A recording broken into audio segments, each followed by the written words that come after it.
عثمانیہ ادارہ ہر آنکھ کا ہے تارا. جن کے دل اللہ کی محبت سے آباد ہیں، اللہ تعالیٰ نے ان کو اپنی محبت سے آباد فرمایا. ان کے پاس بیٹھو گے نا تو بیٹھ کے ان کی محبت کی گرمی تمہاری طرف بھی منتقل ہوگی. تو یہ پاس بیٹھنا، صرف بیٹھو، پھر اور بھی کچھ نہیں. صرف بیٹھو بھی، صرف ساتھ بھی چلو، ساتھ میں بھی رہو. تو یہ صحبت کی نتیجے میں ان کے دل میں جو گرمی ہے وہ تمہاری طرف بھی آتی جائے گی. بجلی کا کرنٹ نظر آتا ہے کہیں؟ بجلی کا کرنٹ نظر آتا ہے کہ بھئی سوئچ کھولا اور بجلی آ گئی؟ کہاں سے آ رہی ہے؟ پاور ہاؤس سے آ رہی ہے؟ کس تیزی کے ساتھ آ رہی ہے؟ نظر کچھ بھی نہیں آ رہا کہ آ کیا رہا ہے. تار نظر آ رہا ہے، تار نظر آ رہا ہے بس، باقی اس میں جو کرنٹ ہے وہ نظر نہیں آتا. تو اسی طرح اللہ والوں کی صحبت، یہ صحبت جو ہے تار ہے، سمجھے نا؟ وہ تار، یہاں وہ تار ہے جو تار بھی نظر نہیں آتا. لاسل کی قوتیں بھی تو ہوتی ہیں نا بھائی، وائرلیس قوتیں بھی ہوتی ہیں نا.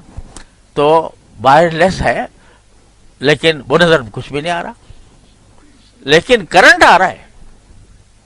حضرت ابو ہریرہ رضی اللہ عنہ فرماتے ہیں کہ میں رسول کریم صلی اللہ علیہ وسلم کے ساتھ جا رہا تھا، نہ آپ مجھ سے بات کر رہے تھے، نہ میں آپ سے کر رہا تھا، مگر جا رہا ہوں ساتھ. سمجھے؟ تو کیا ہو رہا ہے کہ وہ جو وائرلیس کنیکشن ہے وہ جاری ہے.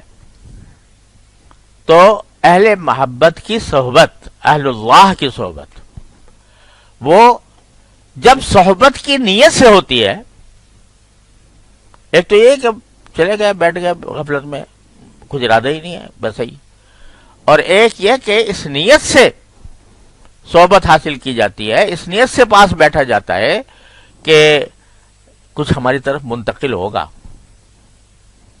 تو پھر اللہ تعالیٰ کی طرف دیکھو، کوئی شیخ، کوئی استاد جو بشر، کسی کو کوئی کچھ نہیں دے سکتا. دینے والا اللہ ہے ہر حالت میں. لیکن اس نے کچھ، ہمارے حضرت فرمایا کرتے تھے، اس کی سنت یہ ہے کہ کسی واسطے سے دیتے ہیں، چاہے وہ شجرہ طور ہی کیوں نہ ہو، چاہے شجرہ طور ہی کیوں نہ ہو. آگ جلا کے بلایا پہلے، وہیں کہہ دیتے اللہ میاں، وہیں جہاں بیوی بھی پاس تھی اور اس کو سردی بھی لگ رہی تھی، اور وہیں پر کہہ دیتے، آگ جلا دیتے کہ آ گئے ہم، آ جاؤ.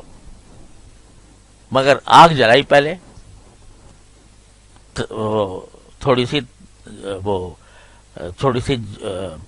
کوشش اور جد و جہد کرائی کہ وہاں نے ہم نہیں آئیں گے تمہارے پاس، آؤ ہمارے پاس.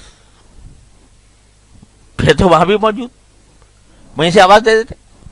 لیکن شجرہ طور کے پاس بلایا اور پھر کہا انی ان اللہ.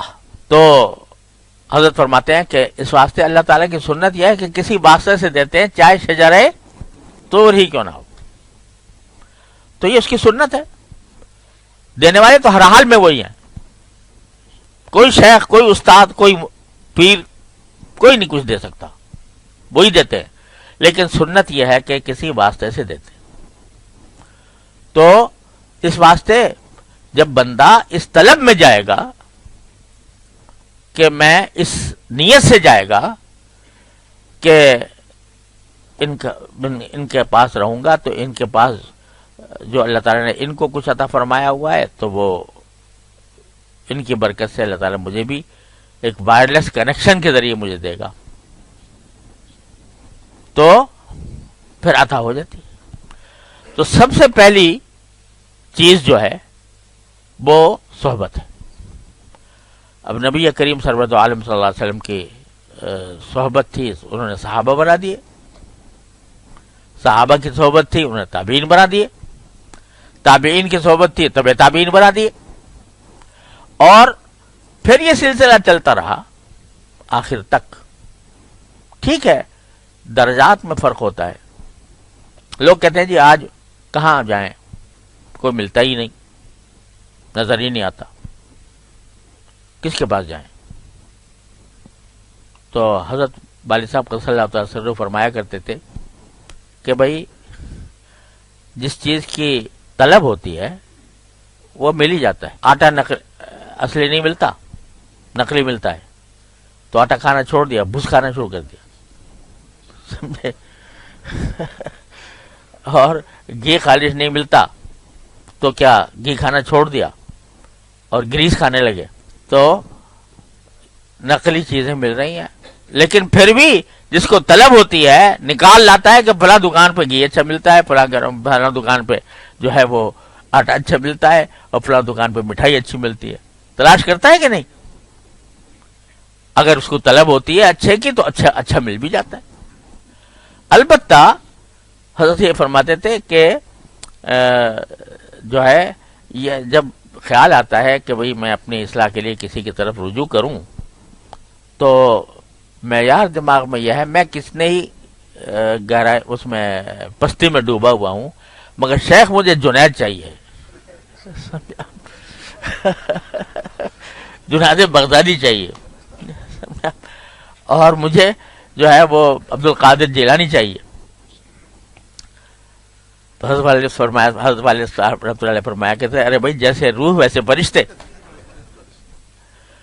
تو وہ نہ آج جنید ملے گا، نہ شبلی ملے گا، نہ عبد القادر جیلانی ملے گا، لیکن ایسا ضرور مل جائے گا کہ جس کی صحبت سے تمہیں فائدہ ہوگا.